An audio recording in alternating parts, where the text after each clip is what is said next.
Amity is a summer town. We need summer dollars. This is a great white, Larry. A big one. And any shark expert in the world will tell you it's a killer. It's a man-eater. Are you going to close the beaches?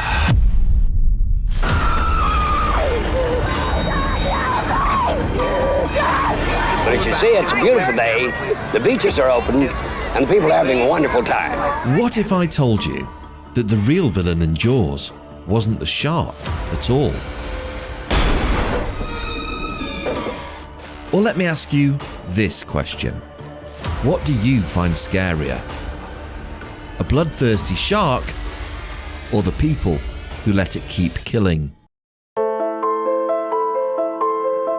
Jaws, the original summer blockbuster movie.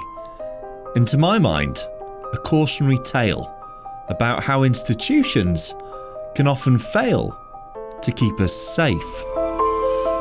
But it's far from being the only story that shines a light into these murky waters. So in this video, we'll do a deep dive into the factors that lead to institutional failure through the lens of Steven Spielberg's iconic masterpiece, Jaws. We'll also delve into other examples from the big screen to uncover how this intriguing sociological concept is portrayed across different narratives. I'm Tom D. Mann, and this is Jaws Presents, a guide to institutional failure.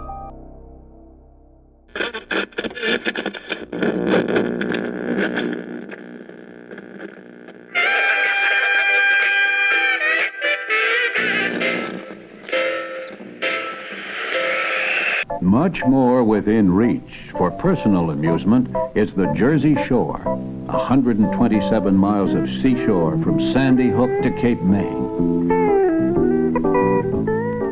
Jaws was a novel before it became a movie, and it was written at a time of great political upheaval in the US, when faith in public officials was at an all-time low. We all know the story. Big shark descends on small town, officials ignore the danger, and the unsuspecting public start to die. But what is it about the way that institutions are set up that allow the key figure in Jaws, Larry Vaughn, Amity's mayor, to prioritise the town's economy over people's lives? Well, to answer that question, we first need to look to a very different film so we can understand the concept of utilitarian ethics. Fascist. I beg your pardon? System of government characterised by extreme dictatorship. 7 across. Hot Fuzz is my personal favourite from the Cornetto trilogy, created by Simon Pegg and Edgar Wright. As well as being a very funny film, it's also extremely clever. You see, at its core is an ethical battle between two moral philosophies, deontology and utilitarianism. For Sergeant Angel, rules exist for a reason, and following them is what makes a good officer.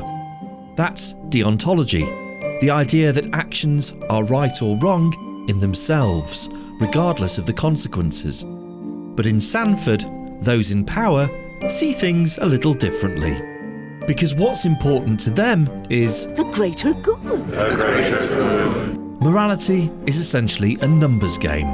As long as the majority benefit from a course of action, then it can be viewed as the right thing to do, even if a few people must suffer as a result. That is utilitarianism. And in Hot Fuzz, and arguably Jaws, it's taken to extremes, to comic effect in one film and horror in the other. Yes, to Mayor Vaughn, the overall economy of this summer town is ultimately more important than what he sees as a few unfortunate, isolated incidents.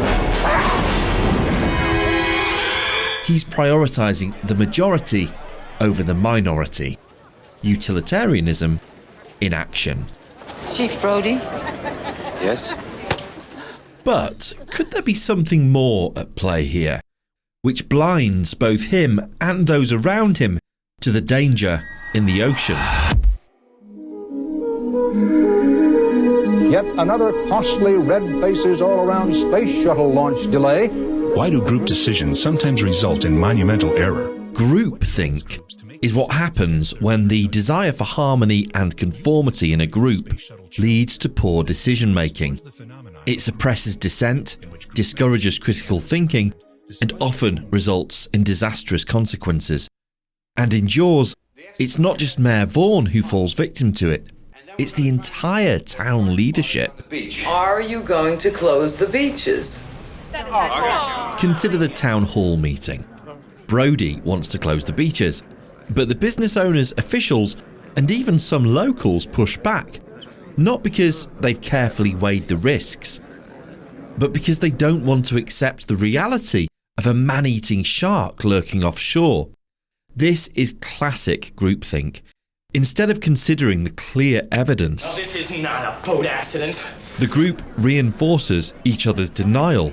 Dissenting voices are either ignored or overruled.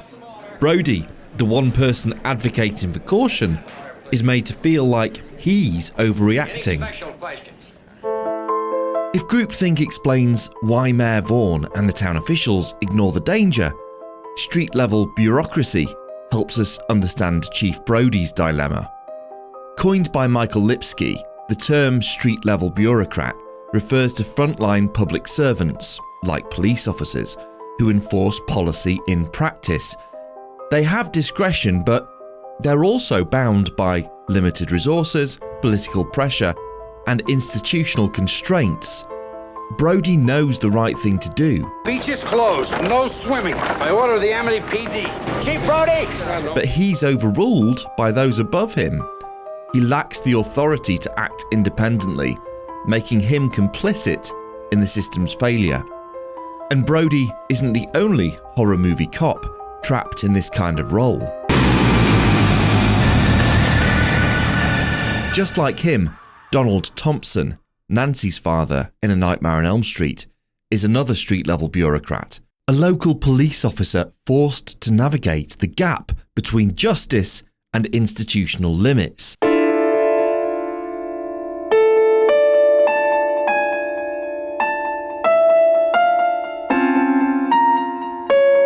I first saw A Nightmare on Elm Street in 1992.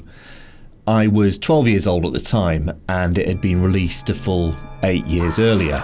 Within that 8-year span, there had already been a total of 6 films made in that series. This is God.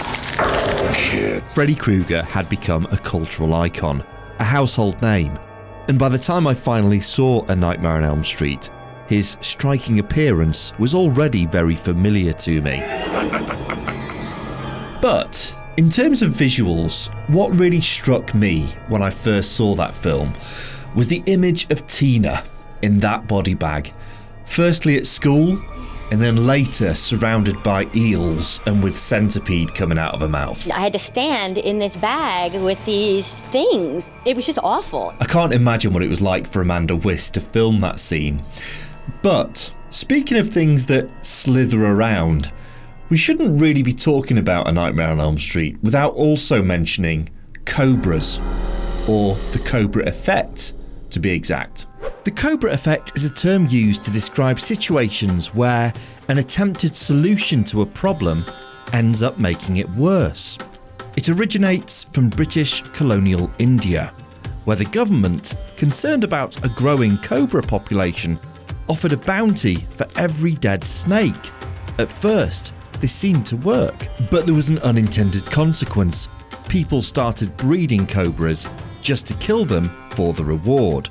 When the government scrapped the bounty, breeders released their now worthless cobras, making the problem worse than before.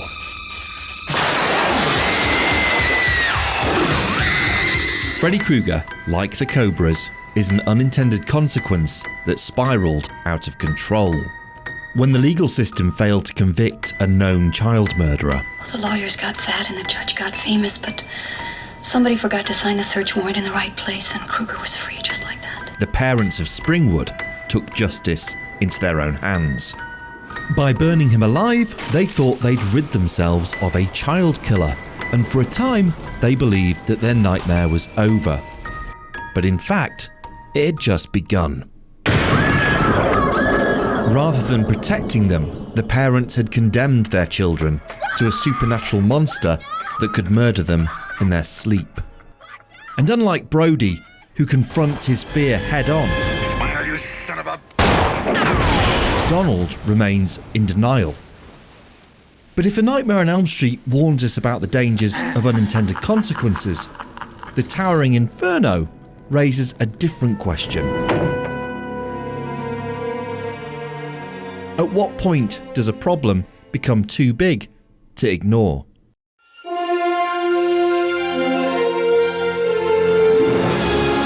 On paper, The Towering Inferno is a star-studded disaster movie about a fire breaking out in the world's tallest skyscraper. But beneath the spectacle, it's a film about how institutional failure isn't always a single catastrophic decision. It's often death by 1,000 cuts. The building doesn't fail because of one obvious flaw. It's a series of tiny compromises, overlooked safety concerns, and cost-cutting measures. Did you change any of Doug's electrical specifications? I most certainly did. For God's sakes, why? The reason should be obvious, especially to you. The wiring is substandard. The safety systems are insufficient. The building's design prioritises spectacle over security. And there's a clear lack of safety procedures or contingency planning. We were supposed to have fire drills, that's what they said, but they never did. But none of these issues on their own are seen as enough to halt construction. And yet, when the fire starts, all those small, manageable problems compound into something catastrophic.